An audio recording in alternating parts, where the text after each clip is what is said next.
What is what is up, my dudes? So today, on my phone, we're gonna be reacting to Odd One Is Out, Growing Up with Cable.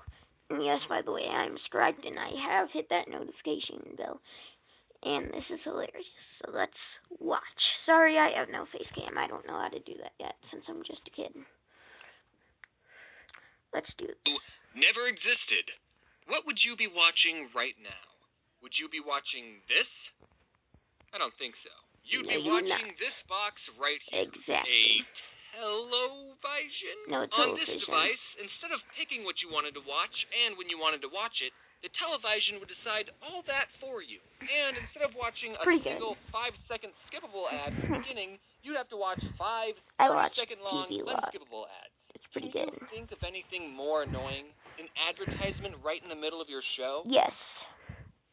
I don't know if my parents are being cheap or trying to discourage an unhealthy habit of watching too much TV, but growing up, my parents didn't have cable television at all in the house.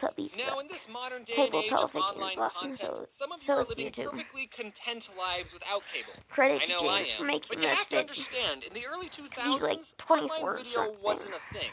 Yeah, YouTube was created in 2005, but what did that have? This guy at a zoo? That's lame. So being an early 2000s kid, you had to get your cartoons through the TV. And if your parents didn't pay $65 a month to get cable, then you didn't get the channels with SpongeBob, Jimmy Neutron, or Courage the Cowardly Dog. The only thing you got was this green brother and sister called PBS Kids.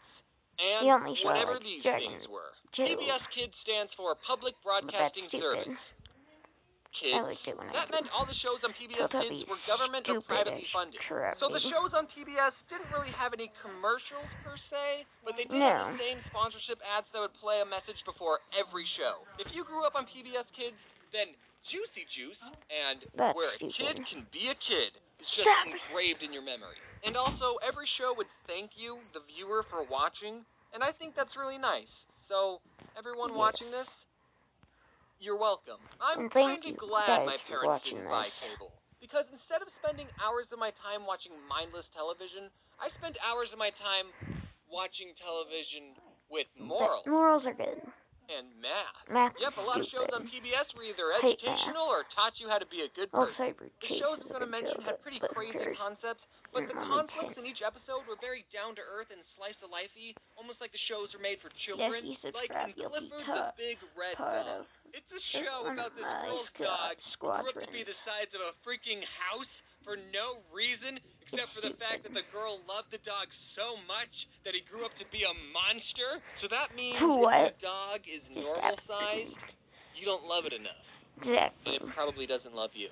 So, yeah, a giant red dog is a pretty weird premise, but the episodes were about everyday things. Like this blue dog feels bad that he tore up his owner's sweater, and his friends tell him to just be honest, and he does, and everyone's happy. Or the episode where this new dog moves into town, but he's missing a leg, and then Clifford and his friends have to learn that having 3 legs still means you can accomplish a lot of things any normal human can do. Dog. And I rate this show a 10 out of 10. Next is Dragon Tales, the show that made dragons kid-friendly. There's Org, he's the biggest, not so brave of heart. There's Cassie, she's so shy, but so very smart. There's Zack and Wheezy and their Tales of Fun, 'cause you know 2 heads are better than 1. Dragon Tales, Dragon Tales, it's almost time for Dragon Tales. The show was pretty similar to Clifford. The characters would spend an episode learning everyday things like how to do a cartwheel, or they would try to make it rain so they could show their friend what a rainbow looks like. And there was also this grandpa dragon who knew Spanish for some reason. Welcome to los niños. And that wasn't the weirdest thing on the show, actually. There was also a dragon character in a wheelchair, which, just like Clifford, is a good character because it teaches kids that disabled people are still people who can accomplish a lot of things. But I think it's a weird combination of 2 things. A dragon, a mythical beast known for destroying cities, in a wheelchair? If you wanted to stop a dragon from destroying your city, then you just don't install wheelchair ramps anywhere. Exactly. Don't like veggies. What? Whatever you have at home, Norris Rate the show a 10 out of 10. Nope. Sorry guys, I rewinded it for you though. A wheelchair? If you wanted to stop a dragon from destroying your city, then you just don't install wheelchair ramps anywhere. Exactly. I should stop talking. I rate the show a 10 out of 10. Now let's talk about Arthur. Here's some fun trivia. Arthur is supposed to be an aardvark. Personally, I don't see it. Basically, it was a show about Arthur and his other furry friends learning lessons, but Arthur tended to tackle more serious subjects than the other two shows. Like, they have episodes where DW hears her parents get in a fight and she worries about them getting a divorce, or the episode where Arthur Falcon punches his little sister, and even having to deal with someone you know getting cancer. What? Cancer? The character gets treatment and lives, by the way. It's a kid show. Because it's a kid's show. 10 out of 10. Next, let's talk about my favorite show on PBS Kids. Cyber Chase. Cyber Chase, we're moving.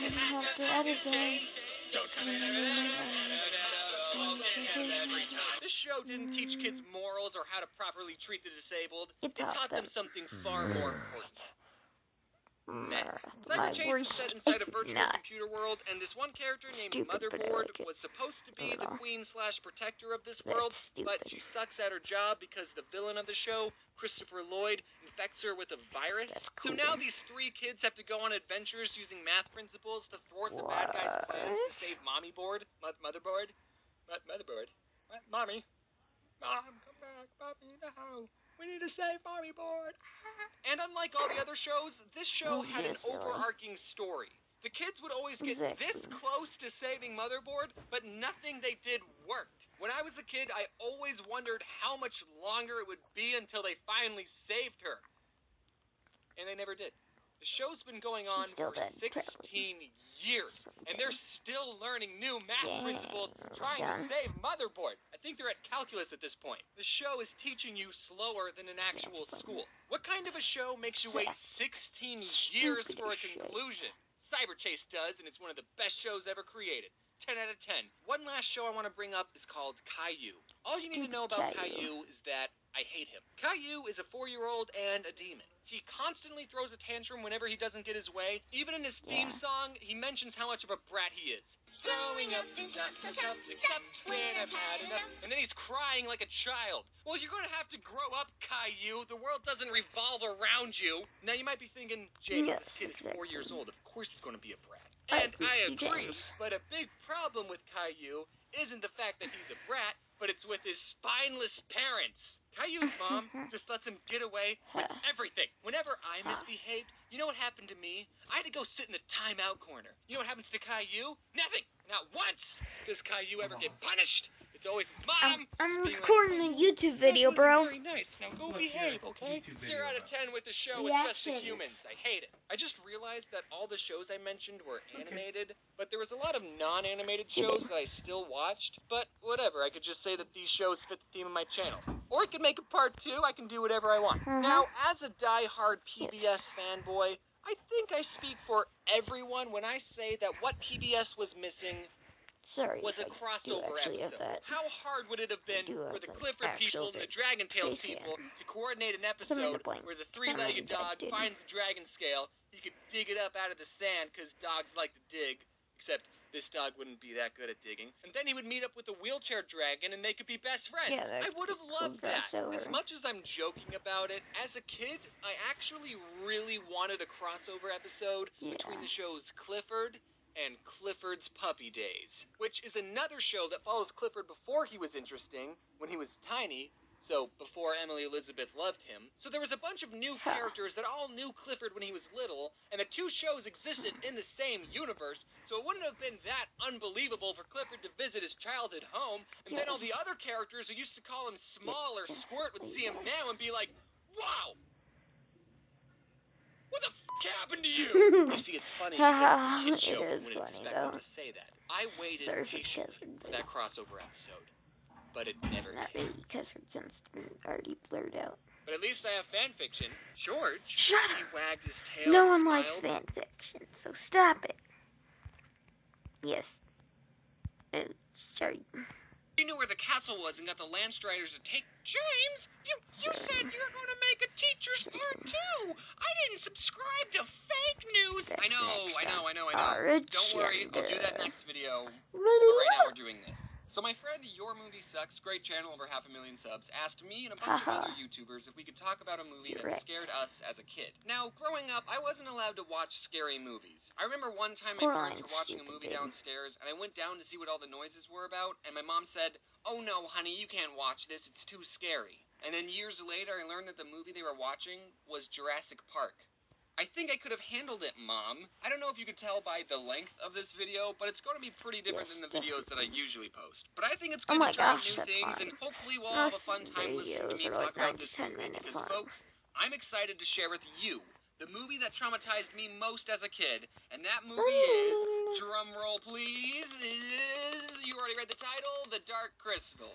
Yes. Okay, so The Dark Crystal came out in 1982, 14 years before I was even born. This movie was made for a whole different generation of people, but somehow I still saw it. I don't remember how I saw it. My family didn't own it on VHS, and I forget how old I was exactly, but let's say for the sake of this video, I saw this movie when I was 17. Because that's legally still a child. This movie was directed by Frank Oz and freaking Jim Henson. Jim Henson is the creator of, I don't know if you've heard of this, but the Muppets. You might have seen them before. There's no denying that Jim Henson was a very talented man when it came to puppets. And the work he did on The Dark Crystal is amazing. As much as I'm about to talk this movie down, it's honestly a work of art. The most enjoyment I got rewatching it was just the artistic appreciation of the character design, the scenery, the costumes, and most...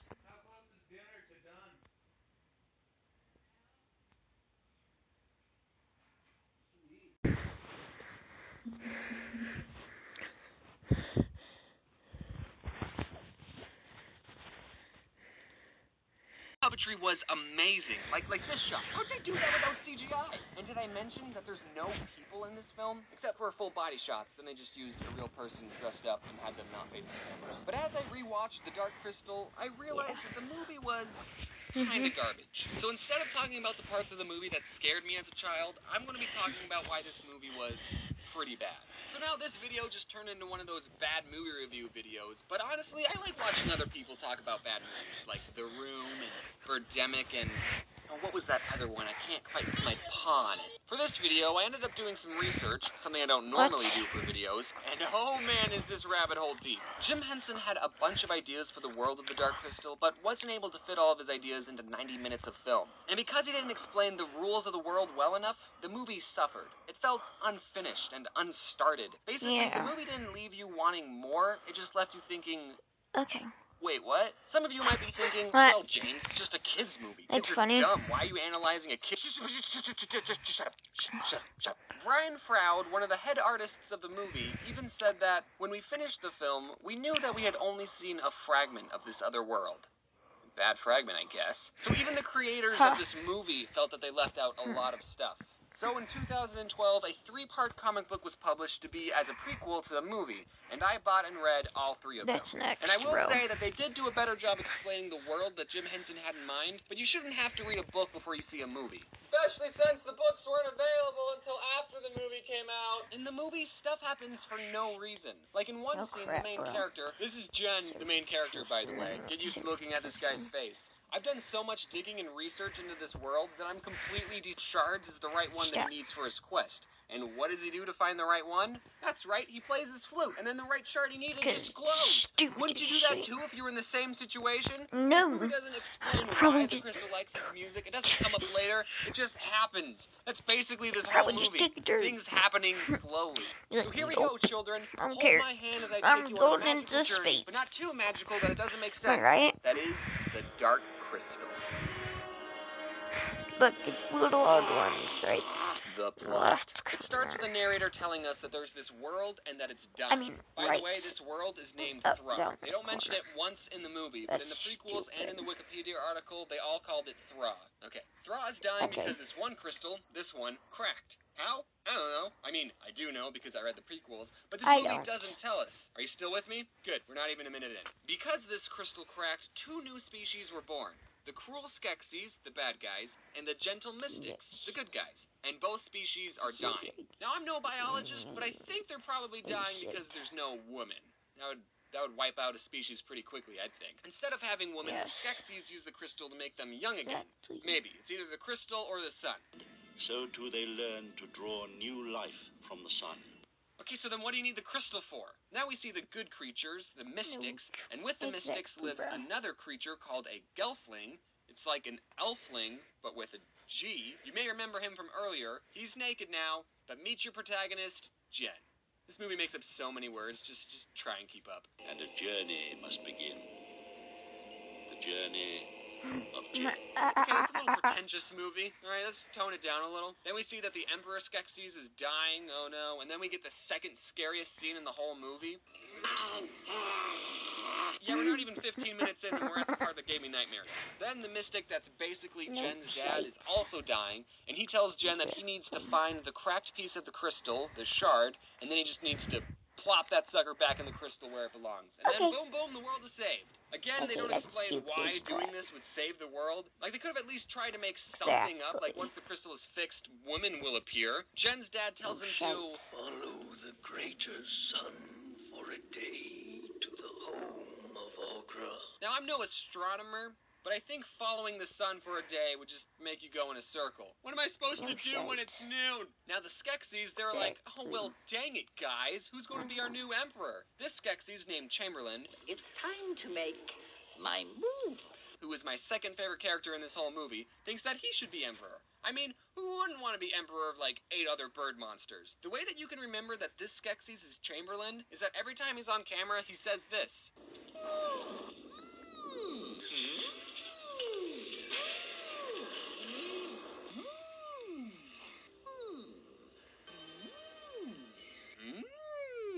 Hey man, you can't be emperor, says the Skeksis. Oh yeah?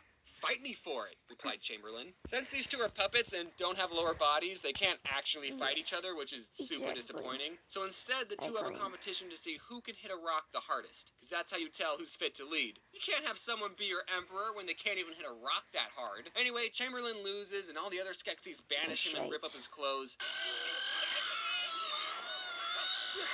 Okay, now hold on. Do you see what's funny about this screenshot? This Skeksis is wearing glasses, meaning in this universe optometrists exist, and this Skeksis had to go through an eye exam to get his prescription. Do you like number 1 or number 2? Does anyone else think that's funny? No? I do. Alright. Anyway, after the Skeksis banish Chamberlain, they see in the crystal that there's this gelfling just walking around. Man, I didn't know the crystal could snitch like that. So they send out these crab monsters to get him. And by the way, those crab monsters are called Garthams, and they are created by this handsome Skeksis. You'd know that if you read the Wikipedia article. Anyway, back to Jen. What's he up to? I'm not ready to go alone. When it's especially important to keep skin clean, keep... All right. Alone. Let's keep Took you long enough. Jen is supposed to follow the sun to Agura's house. Agura's?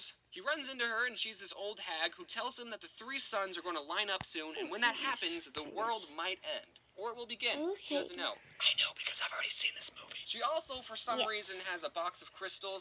One of them is the shard that Jen is looking for, but she doesn't know which. Which one is it?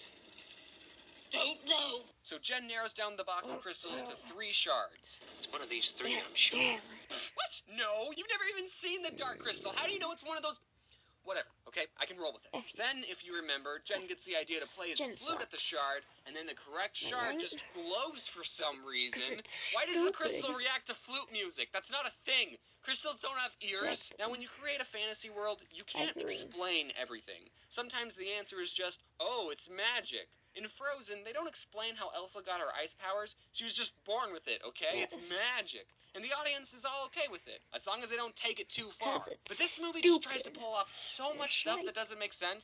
There's a line, and this movie crosses it multiple times. Then the crab people attack Agura's house, Jen escapes with a shard, boom, next day. Okay, I know I've been talking bad about this movie, but the amount of detail in this forest scene is pretty amazing. I mean, it's not doing anything to drive the plot forward, but I just think it's cool to look at. It is pretty cool. Anyway, back to review mode. Jen falls in the mud, what an idiot, and then he meets up with the... Oh, jeez, that's a girl! That's a girl! So there's a girl gelfling now. Her name is Kira. I'll take a potato chip and eat it. She's speaking gibberish. vamos. And then for some unexplained, unimportant reason, when they touch hands, they share memories. I mean, I don't know exactly what happens when you touch hands with another woman. I'm not entirely sure, but I don't think that's supposed to happen. What's happening? No, probably not. We're dream fasting, sharing our memories. I'm having a bath. Okay, 3 things. First, this seems like a plot-devicey way to just throw in some backstory, but whatever. Second, Jen, you just found out that you're not the last of your species, and when you realize that you're sharing memories with her, you decide to show this person you just met you having a bath. I mean, I guess she did show you her mom dying, so let's just get all that personal stuff out of the way. And third, somewhere on Earth, there exists a baby, naked Jen puppet, and I need to have it. Then we're introduced to my third favorite character, Kira's dog, Fizzgig. He doesn't really add anything to the story, he's just that lovable pet/side character. Hey, that's a lot like my dog. Hey, Bobby! Also, Kira can talk to animals. Yes, because it's stupid. Okay. Then we're treated to this really great scene. A whole 2 minutes of the Skeksis eating. But honestly, though, I kind of love this scene. It does a great job creeping me out. Okay, it does go on for a minute too long, but bear with me here. The Skeksis' clothing and silverware are Victorian, so it gives off a haunted mansion sort of vibe. And just the character design and the way the Skeksis are eating, it just comes off as unnerving. A lot of movies' scary parts are jump scares or gore. At least I think they do that. I'm not allowed to watch scary movies. Yes. But this is such a different way to unhinged an audience. It kind of reminds me of the first half of a Don't Hug Me, I'm Scared video. Nothing necessarily scary is happening. It's still able to make the audience feel uncomfortable. Basically, the whole point of this scene was that the crab people were like, hey, we got this old hag, but we didn't get the Gelfling. And then the Skeksis were like, wow, okay, release the crystal bats. Crystal bats fly! Search the land! Search the water! Search the sky! Okay, this might be nitpicking, and I'm no Gelfling expert, but I think you can rule out searching the sky. I don't see too many Gelflings just flying around. So one of the bats finds Jen and Kira. They go back to Kira's village. Jen doesn't even know where he's supposed to take the shard. His dad never told him what to do after he got the shard. He tells Kira about his quest and what Algura told him. You know the 3 suns in the sky? They're going to come together soon. It's called the Great something or other. See, even Jen doesn't remember these made-up names. Really would have been convenient if you told her this information when you were sharing memories. So then the crab monsters show up and basically murder and capture Kira's whole family. Yeah, it was pretty traumatizing. And right when the crab monsters are about to attack Jen and Kira, Chamberlain comes out of nowhere. Remember the guy? He steps in between them and stops the attack, and Kira and Jen escape because Chamberlain saved them. Oh, and then Jen throws away the shard. Boom, next day. Kira finds the shard that Jen threw, and then the two find some hieroglyphics about a prophecy. It says a Gelfling is going to save the world and kill all the Skeksis. It doesn't matter. And then, Chamberlain shows up. Hey, Chamberlain. Hey, guys, I'm sorry for killing your entire species. We just didn't want the prophecy to come to fruition. You understand, right? So what if we all go to the castle together, we can eat some food, and just have a gay old time and talk this whole thing over? What do you think? And then he says, please, a lot. Please. I need to watch this. Yes, please. Now, how can you say no to this lovable guy? He just got kicked out of the Skeksis Club. He's all alone. He just saved you from crab monsters, and he did say please a lot. I'm just saying, if I was Jen, I totally would have trusted Chamberlain 100%. But instead, Jen just stares at him blankly, and then Kira ruins everything and tells Jen not to trust him, and then they run away. Wait!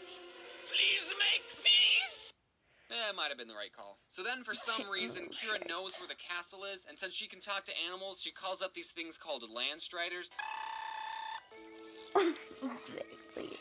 They're just a person walking on 4 stilts, and they ride the Landstriders all the way to the castle. I have a lot of problems with this next scene. So one of the Skeksis takes a podling that they just captured, locks it into a chair, and tells the podling that they're going to suck its essence away and make it a slave. It won't hurt. We just want to drain your living essence. What the? Then you can be the same as the other podlings here. A slave. You know, the podlings don't speak English. They speak a whole different language.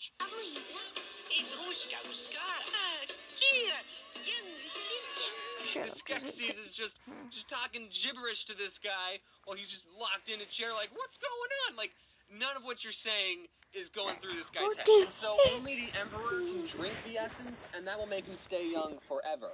So what do you need the sun for? And also, what killed the last Skeksis? Looked like old age to me. Yeah, that's cool and all, but We get the most terrifying scene in the whole movie. What? That's right, this is the winner. You gave me the most nightmare scene. You win $1 million.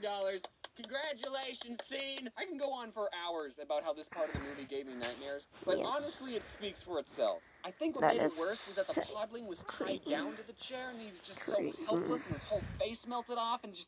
Ugh! But now that I'm older, all I can think is, what do you guys need slaves for? So far, the only thing slaves have done was pull on a rope to make some swords appear out of the ground, and bring you guys a plate of food.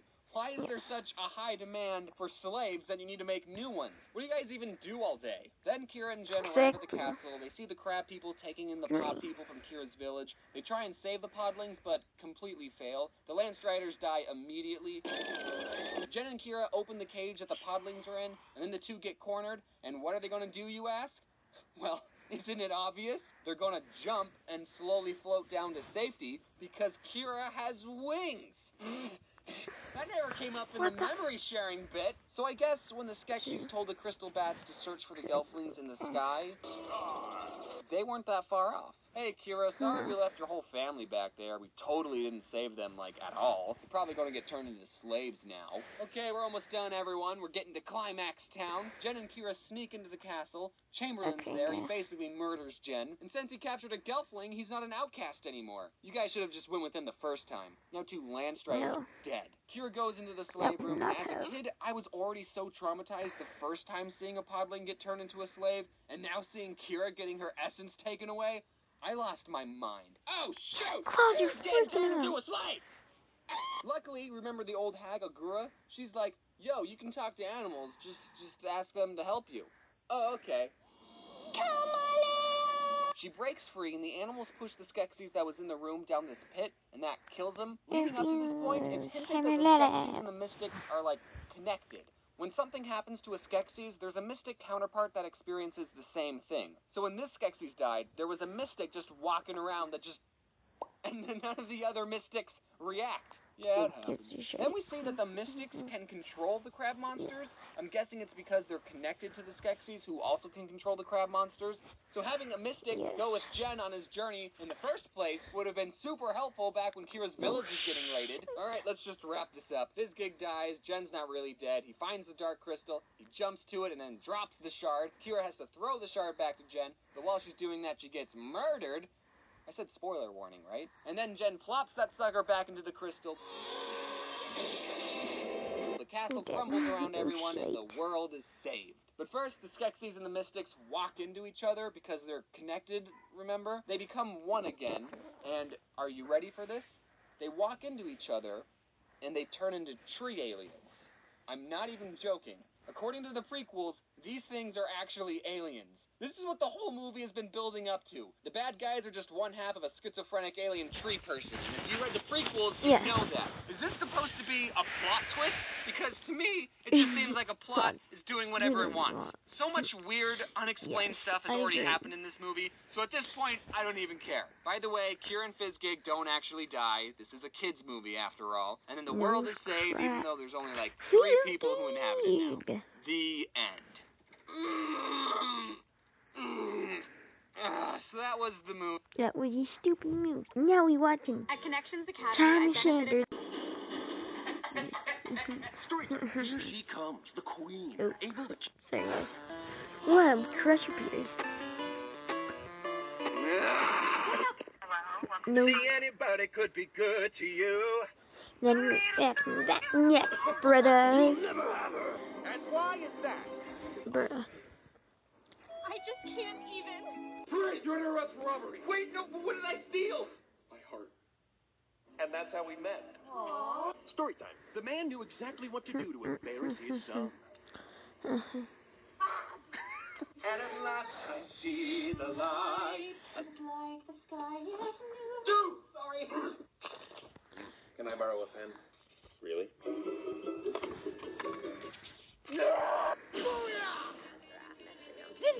So cool, Robin. What can you That's do? stupid. Titans, go! Yeah, great. I want to be an actor, I want to be a singer, I want to be an astronaut, I want to be a scientist, I want to be a fighter. I wouldn't have enough money to eat today. When you Yes. wish upon a star, nothing happens. Slim. Now give me He's some looking stuff to shady. Not our real food.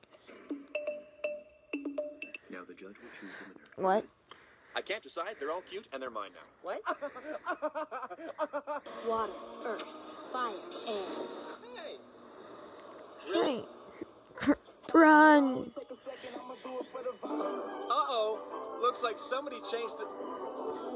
Story time. The ladies congregate here every day to scope out the hot dudes. Yeah, we do. Don't. Just rubber goose green moose. Stop it! I hate when you do this! Oh my... I'm lost. Can you tell me how to get to Sesame Street? Yeah! My friends told me I should go on a diet to get a better beach body. So, this is me now. I didn't do the diet, I just got better friends. Story time. This was the good moment idea. the lad would propose to Bro. the girl. Ha ha ha. Believe it. Ha. Hold on to that fear. Dress code. Here we see three friends coming upon a narrowing of the sidewalk. Two alpha friends will take the lead while the run to the squad is left behind. We're getting pulled over. Quick, put these on. License and Bridget. What the? Nobody's here! Open that! Double car! Double car! What Were models, is happening? and they love to strut their stuff. What? No. Get out my face! Get out! Story time. No matter how fast he ran, he could not escape the demon, but he would not let his soul be taken today. What the fuck? Never fear, for I... Oh, that's sweet. That's beautiful. Today, you're going to be What? writing an essay. Huh. But I'm going to let you listen to your music. Bathroom, hurry back. You got it. What I want. Then he says, hurry back. Story time. Suddenly the two felt the urge to get up and dance. And then the Vine guy joined him. Woo! Yeah! So we gotta hang out. What are you doing tomorrow? I don't know. You know what you're doing tonight? Nope. In 3 hours? No. Now? No. With your life? No.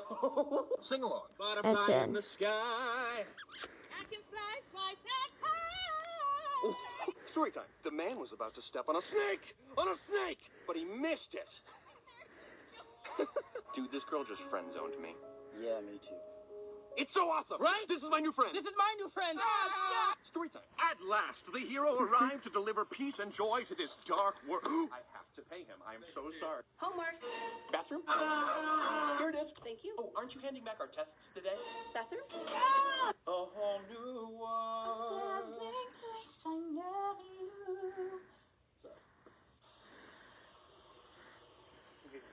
Cosmo would want to think they're slick. Yeah. What the? Story time. She never even knew her shirt had a hole. Lot of style. You're welcome. Ha. Nathan, Doc, what's up? You guys are good at this guy. Respect him. He's fun. I'm gonna tag you in this, dude. You never had coffee. Never. Try it. Ha. I can't stop. Can you feel the love tonight? Really? Sorry. Story time. Of all the works of art in this room, she was the loveliest.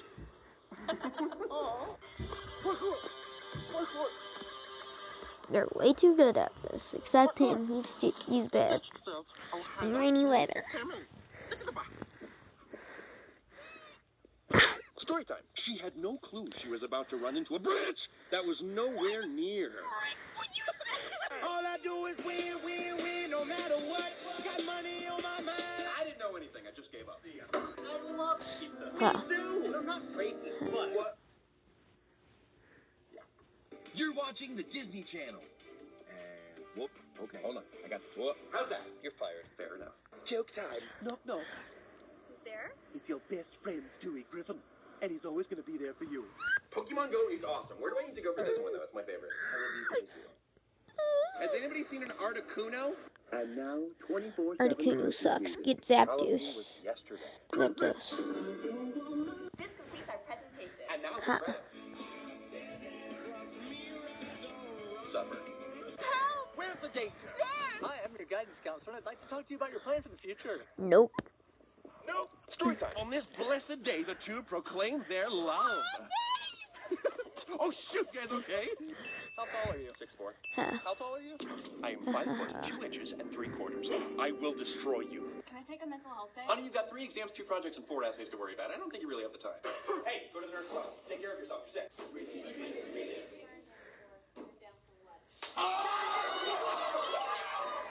He did not. That's insane. You're killing me. Teen Titan. Hi, you guys live in a secret base? Totally secret, bro. Then why is it a building shaped like a gigantic T? Didn't think about No, that. you didn't. Optimus. Instinct fighting. Okay, time to start the day. What? Dad? Hey, Google. What is the highest mountain in the world? Dude. That was me 10 minutes ago. I just said Jason. Sorry, guys. That But was you me missed 15 it. seconds ago. Screw it. Jason! Story time. She had been waiting her whole life for someone to sweep her off her feet. I really can't stay. Baby, it's cold outside. I have to go. I'm gay and you'll die outside. The plans are canceled. Oh, man, that's a bummer. Seriously, I was looking forward to it. Well, maybe next time. I only have a certain amount of those, and I have to use them smartly and wisely. Guys, I just got paid. Let's spend it all tonight. Not you. Yeah, we just got him. He's a puppy. He's a sweetheart, though. He loves people. It's mine now. I'm full to leave some stuff about this. No, Never the news app. But my pictures of treasured memories. Trash them. Okay. No, don't.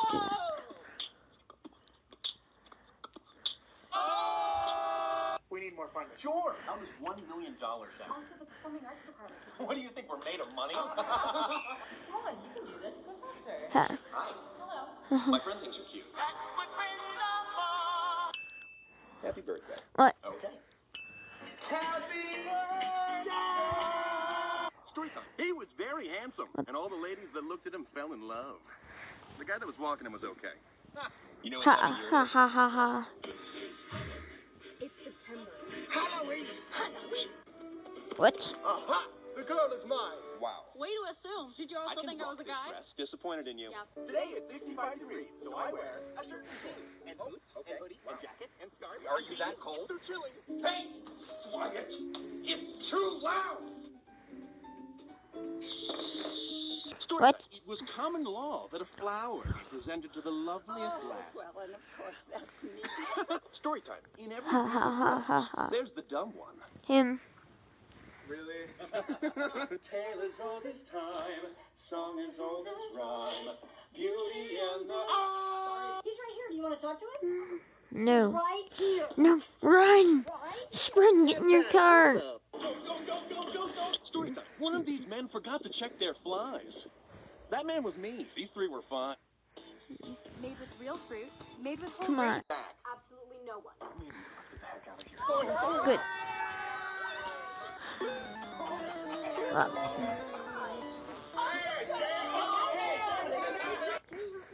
Of course, honey. What? It's not going to hurt you anymore. Welcome to Fitness for Two. All right, we're going to start with some basics. Ready? Push-up position, and roll down and take a nap. See you later. And now we're going with our weatherman, Al. Al? It's gonna rain! Thank you, Al. Who hired that guy? Talk to a customer. Please press 1.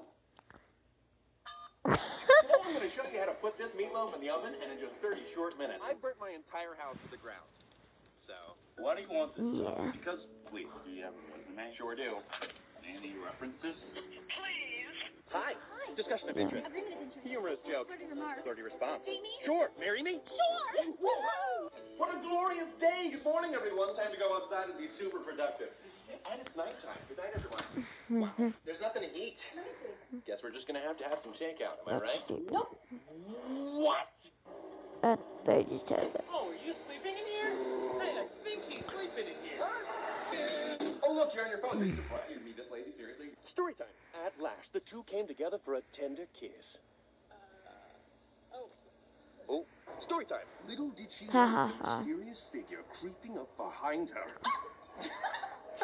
Story time. It's been years. But their quest to spot the booty has remained fruitless. Found it. Beast Boy, what do you think of Raven? She's all right. Maybe a little weird. Didn't think you'd say that. Why? Because she's on the other line. Did you say weird? What? What? It is! It is him! Ah! Huh. Go! Sorry, you in a rush? Ha ha ha. Treaters, huh? Ha ha ha. Story time. She only had one plan for this new year. World domination. When I think about my worries and I think about my strife, here is what I simply say. I'm your new roommate, Harry Potter. Hey, that's your room. Are you serious? No. Okay. He's serious. That is your room, though. Hey, sup? I don't suppose either one of you know the secret to a healthy relationship? Communication. Ah, thank you. This is your laptop. Huh. It's just little and broken, but broken. No. Yeah, broken. No, it's broken. Please fix it. Wait! What? I might not be the bravest, or the smartest, or the best for you. But? No, that's it. Story time. He was a gracious soul, offering food to those in need. His kindness. Okay, our next unit is going to focus on Alexander Hamilton. I am not thrown away, Mom. Shut. What? And that's how I met your mother. Dude, I don't know how I got an A. There's only one explanation. Very good, Karen. Or I studied. Yeah, it was that. Wake up. Bring up. Time for school. Oh. Hurry here! No!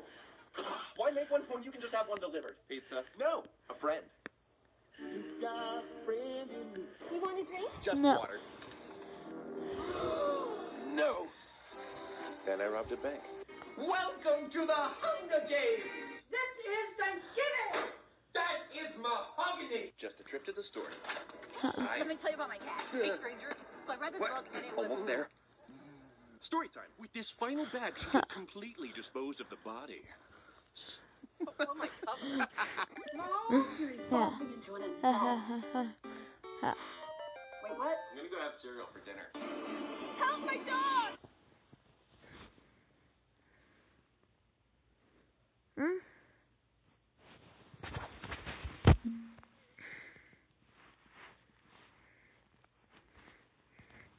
Sorry, dude. And the girls.